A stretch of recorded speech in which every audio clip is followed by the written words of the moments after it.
Bonjour à tous. Alors aujourd'hui, un grand classique de la cuisine américaine.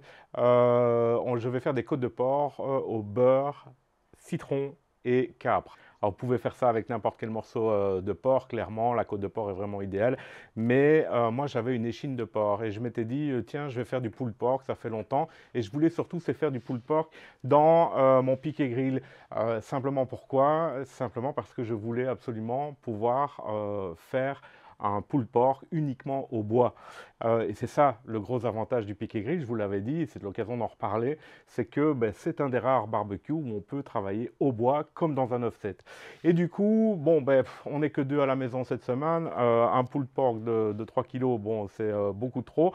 Donc je me suis dit, tu sais quoi, on va le faire en deux parties, et je vais profiter du rôti d'échine que j'ai pour couper des tranches dedans. Donc ça sera des tranches d'échine, ça sera encore meilleur parce que forcément c'est assez gras.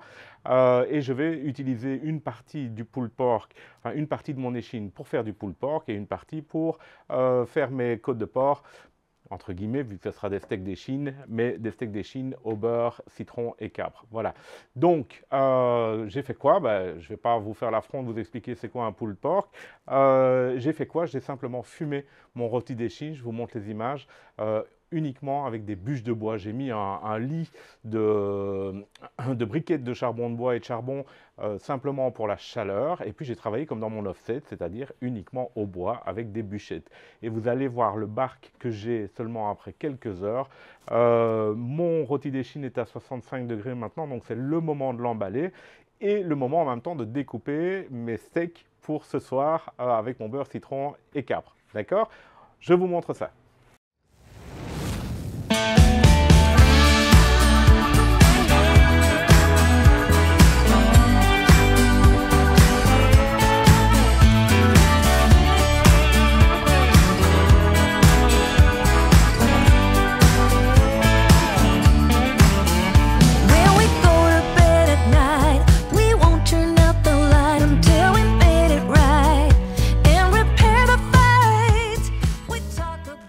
Voilà.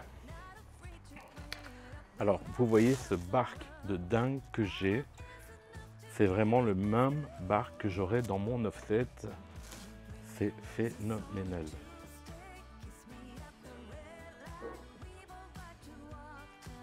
Et vous voyez, j'ai utilisé des bûches. Là, je viens de remettre du charbon juste pour garder la température. J'ai fumé à 120 degrés.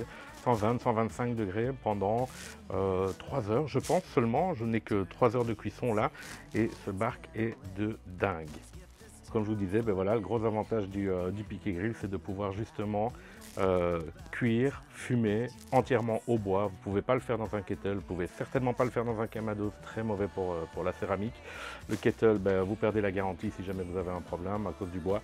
Donc à part l'offset, il n'y avait pas vraiment de solution. Et là, ici, je peux le faire et c'est phénoménal. Ouais, et c'est vrai que je suis tellement sur les barbecues appelés que j'oublie parfois qu'il y a moyen d'avoir un bark comme ça, juste dans un petit barbecue au charbon de bois. C'est complètement dingue. Et je vous dis même pas le parfum qui dégage comme ça. Alors pour le rub, j'ai simplement mis d'abord mon SPG à moi. Comme je fais toujours, mon Texas Rub, j'ai mis mon Texas Rub comme pour un brisket et puis au-dessus je suis venu mettre une couche du rub de Myron Mixon, original.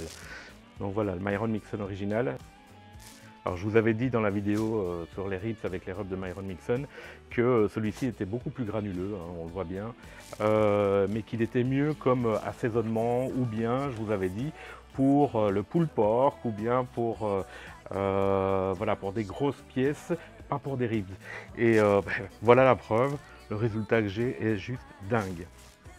Alors donc vous voyez, ma viande est à 65 degrés en interne, donc je vais la retirer, je vais l'emballer. La seule chose c'est que je vais garder 3 beaux steaks que je vais tout à l'heure finir, mais au moins ils auront été fumés, j'aurai une belle croûte à l'extérieur et je n'aurai plus qu'à les saisir à la poêle tout à l'heure pour les réchauffer, pour les terminer. Je suis à 65 degrés, donc c'est parfait pour juste saisir. Je vais laisser refroidir ma viande de toute façon, puisqu'il n'est que 2 heures de l'après-midi, et ce soir, j'aurai plus qu'à les poêler. Et le reste, l'autre moitié, je vais la garder pour faire mon pulled pork. Alors, voilà. Donc, je vais découper mes steaks. Le premier morceau, on va retourner dans l'aluminium. Alors ça c'est pour mon pulled pork.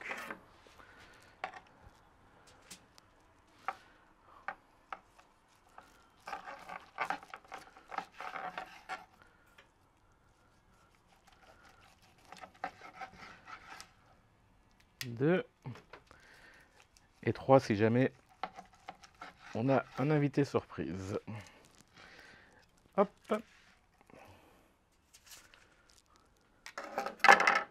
Alors, je remets un coup de vapeau.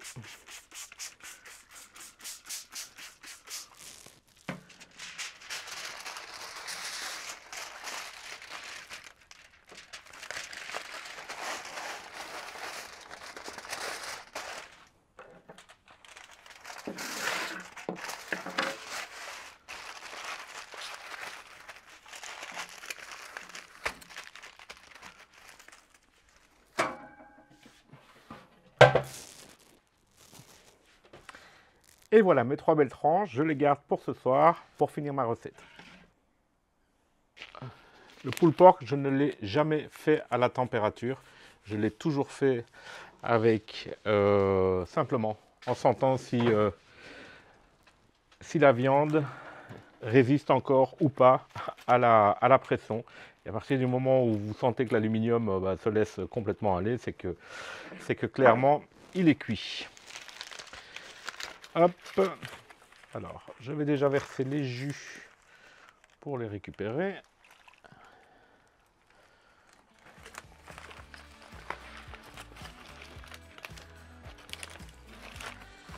Maintenant, on peut contrôler, hein, si vous voulez. Absolument.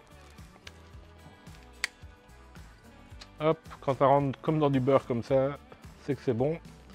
Je suis à 93, 94, ouais, 94 degrés.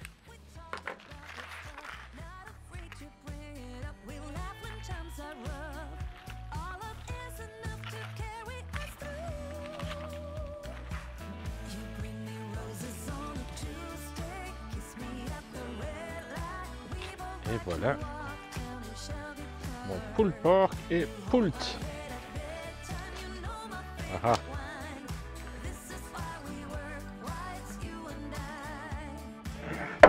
Alors, je vais remettre ça dans des poches sous vide.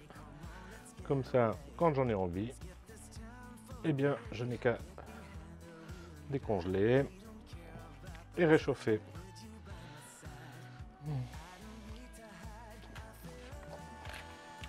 Alors, suite des événements maintenant, je vais préparer donc ma viande et ma sauce. On va terminer la recette. Donc, ma viande a reposé au frigo quelques heures. Et maintenant, je vais chauffer une poêle en fonte au maximum, mettre un petit peu de beurre, 2 cuillères à soupe environ. On va saisir la viande en premier et puis on va faire la sauce. Hop.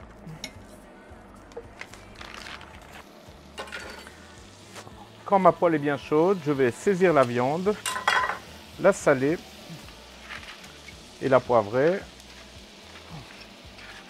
Alors elle est déjà bien épicée ma viande, vu que j'avais mis le rub pour la fumer, donc ça ne sert à rien de rajouter trop d'épices non plus. Voilà, on va mettre moins fort pour pas que le beurre brunisse. Et on saisit la viande.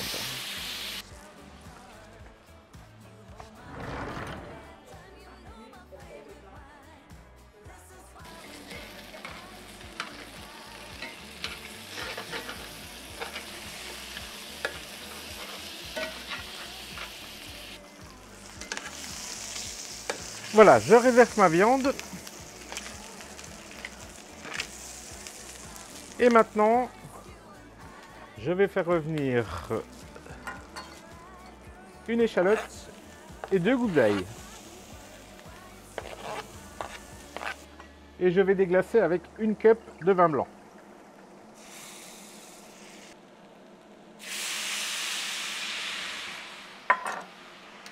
Voilà. On gratte bien.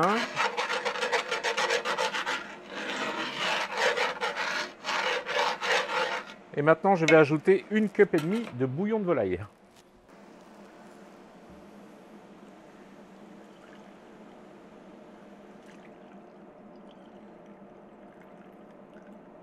Une cup et demi.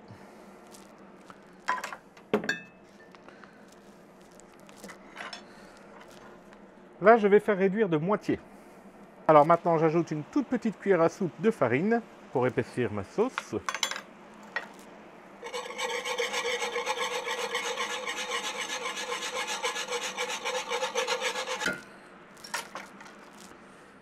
Et là, je vais ajouter le zeste d'un citron ainsi que le jus de mon citron.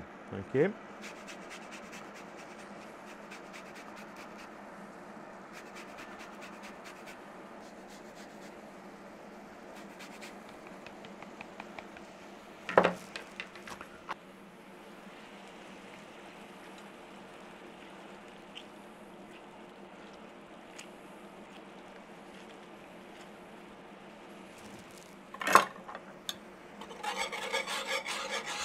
J'ajoute 2 ou 3 cuillères à soupe de capre.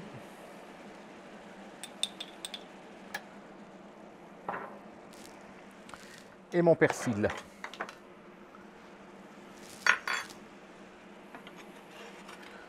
Le persil, c'est 2 cuillères à soupe de persil haché, 2 grosses cuillères à soupe de persil haché.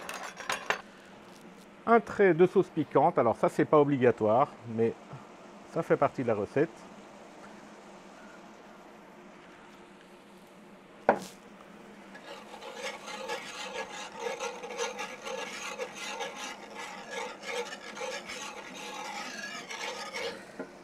Et maintenant, je coupe le feu et je viens remettre ma viande dedans. Hop.